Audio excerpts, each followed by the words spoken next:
Kakaibang recipe to guys. So actually, ribs po yan. Then ako na siyang tad-tad-tad. Ang karne guys, naghihumulan ako. Ako sa nang marinate og garlic. Tapos butang og oyster sauce. While nag-marinate ko, gatad-tad mo ko daan og lamas. So mao na ang mga lamas. Then giprito na ko na guys ang pork pag mag-marinate. Then ayhan ako gigisa. So mao na siya guys. So paspason lang nato kay aron dili ta madugay no. So tan-awa lang na ninyo kung giunsa na ko na pagluto. So dali ra kay na siya guys. Mao ni ang akong pinataka nga garlic ribs parmesan or garlic parmesan. So kamo tay bahala diha guys basta pinataka ng alami kay nga pagkaluto. That's all. That's it.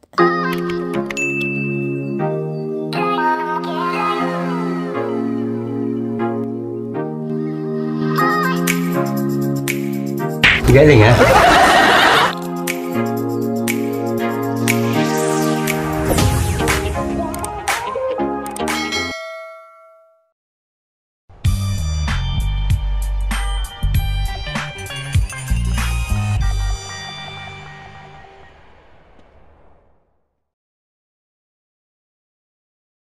Galing ha?